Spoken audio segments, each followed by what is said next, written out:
Hey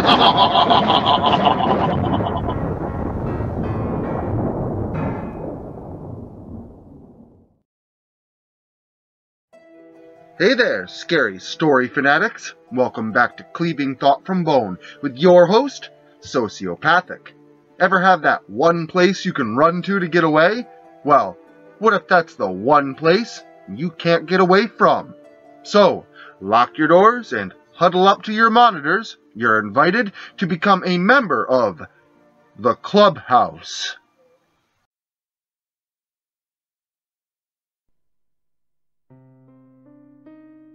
I had a unique childhood. Some can say the same, I'm sure. But when I say unique, I mean pretty fucking unbelievable. My family seemed really normal from the outside. I guess it all seemed really normal from within as well. I sure as hell never noticed anything off. And neither did my mother. I grew up near a really small town. I say near because we weren't actually in the town itself. We lived on the outskirts, surrounded by only a few houses that resided on the same dead-end road that I did. Growing up, there really wasn't anything to do.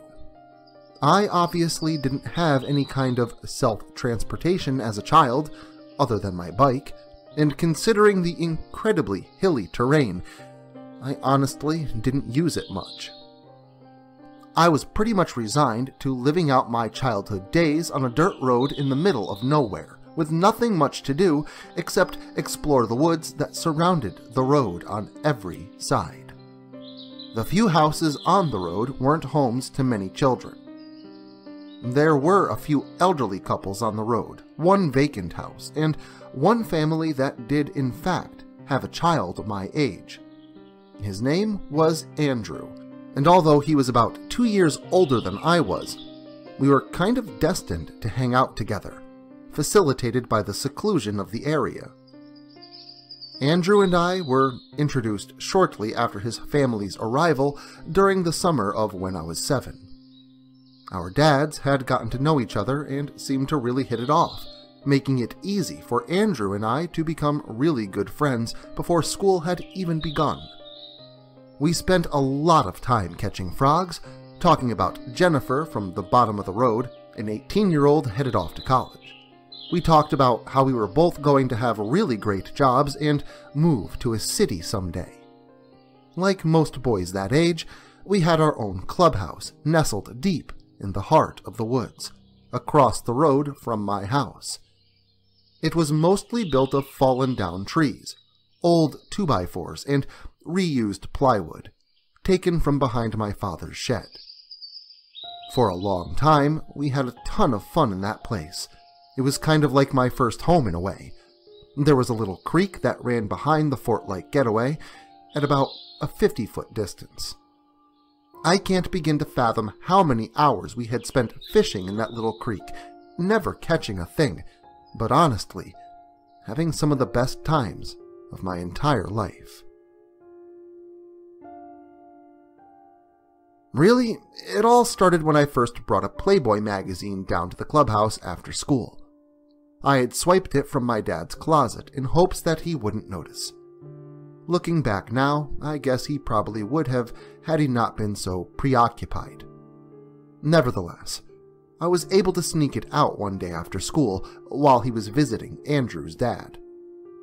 After making it into the woods and beaming with pride, I made my trek through the dense pine forest towards mine and Andrew's little clubhouse, our usual daily rendezvous point.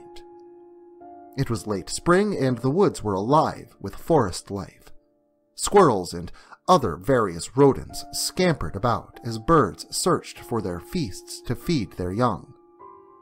Past some thick trees, down a slight hill, and through some underbrush, the little patched-together fort-like cabin was in sight.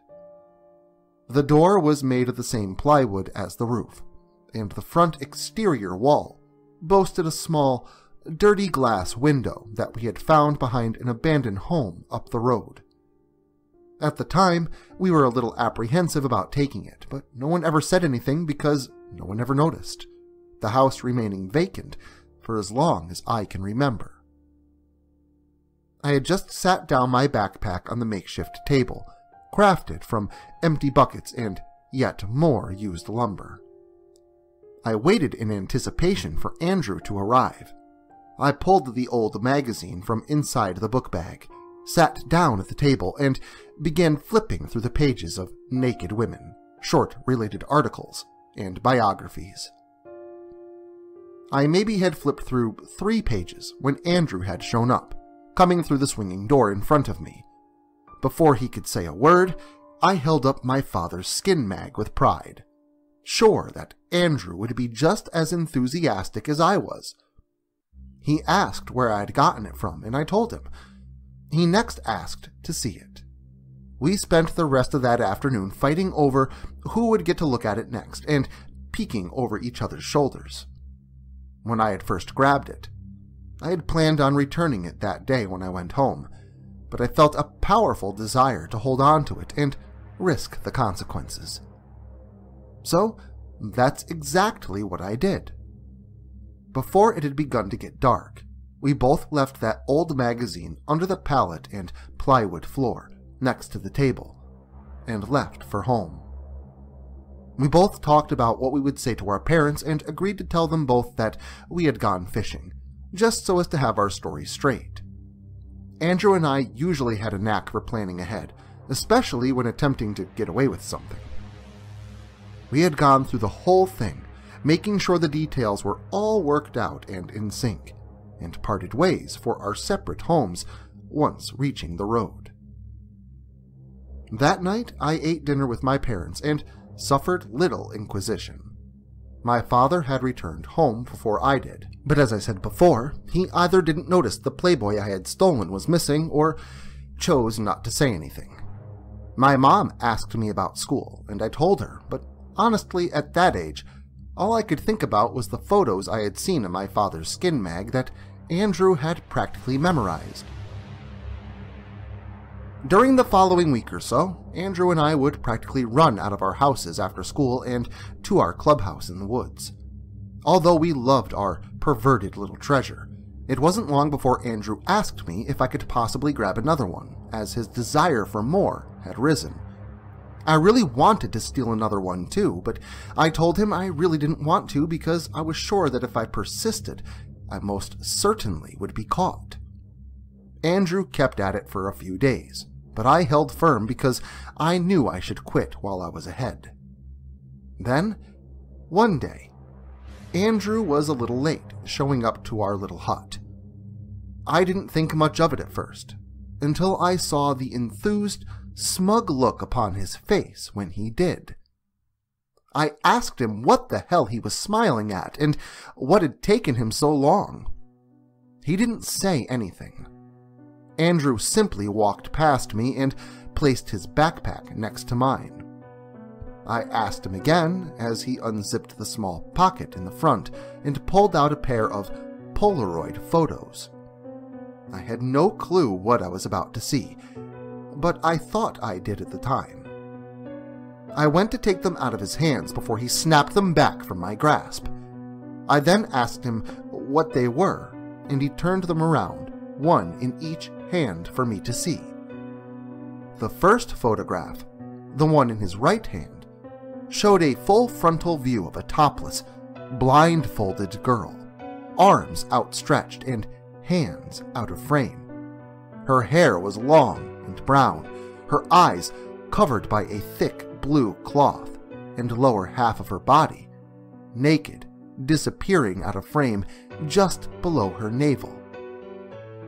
The second photo was seemingly of the same young girl. This time, her head and feet kept out of frame, her entire midsection exposed. From her neck to below her knees were depicted. On either side of her, now in frame, the photo showed her arms outstretched and hands bound to 2 parallel, upright metal poles. Obviously, I was physically excited by the sight of a beautiful naked woman at the age of 9, but at the same time, something seemed wrong. slightly unsettling. I wasn't positive, but behind the blindfold, and accentuated by the formation of her mouth, the woman appeared to be in distress. I shrugged it off for the time being, and asked Andrew again where he had gotten them. He told me his dad apparently had an old trunk in the attic, full of them. He told me they weren't all the same, and that he wasn't sure how many he could take before some were missed, but he felt confident in his ability to grab more the following day. We spent some time discussing Andrew's new contribution, but we ended up actually doing some fishing in the nearby creek that day before heading home for dinner with our parents. Sleep found me easily that night, but I remember that initial disturbing feeling linger with me all the way to dreamland.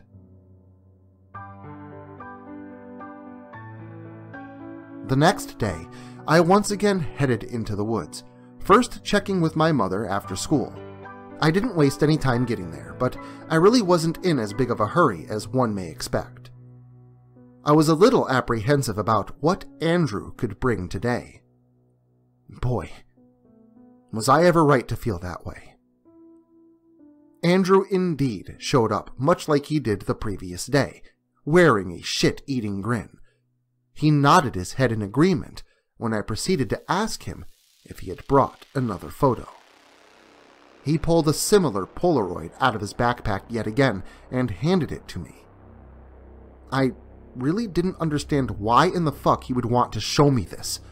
Why the hell was he so proud and enjoying his discovery?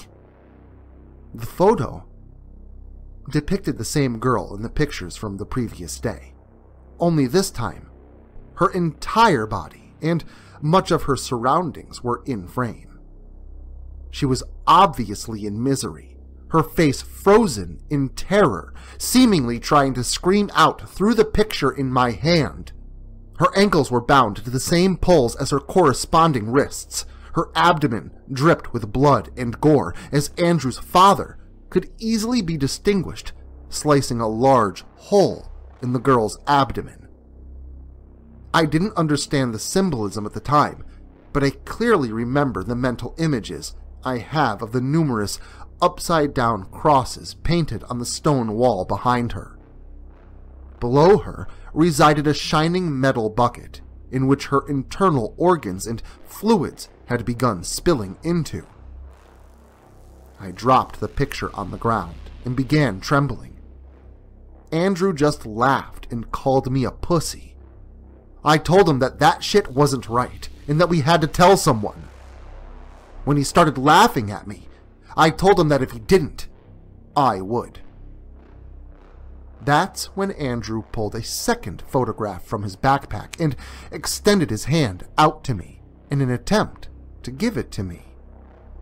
I refused at first, telling him I had seen enough, but he insisted that I would definitely want to see this one.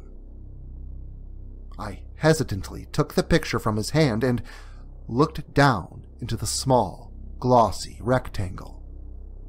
My eyes grew wide, and a sour feeling began to flourish in my gut. It couldn't be true. I yelled at him and demanded that he had played some kind of trick and that I was going to show this to my mom. Andrew then pulled a kitchen knife from his back pocket and told me that I wasn't going to do anything of the sort. I couldn't believe what was happening. I honestly don't fully understand to this day. The rest happened so fast, it's all kind of jumbled together, like a blur. I went to run past him, out of the clubhouse, but he stopped me and threw me to the ground. We were wrestling back and forth, and I'm not even sure how it happened. Somehow, in the scuffle, either I or Andrew had pushed the knife deep into his abdomen. I watched my best friend die, the life leaving his eyes as he bled out on top of me. I laid there, crying, long after his last gasp, before pushing him off and heading home. I wasn't really thinking about it, but it was a good thing I had gotten home before my father that day. It gave my mom time to protect me, to prepare and protect us both by leaving. It gave me time to show my mother the picture of Andrew's dad, a human heart in his hand, presumably taken from the torn open woman behind him, with his arm around my smiling father's shoulder.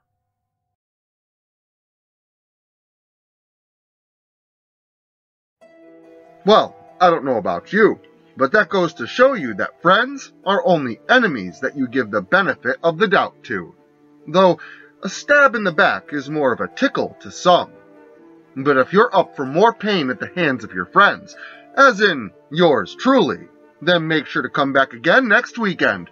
And until then, make sure to like, share, subscribe, and turn on notifications so I can catch you all again next Saturday.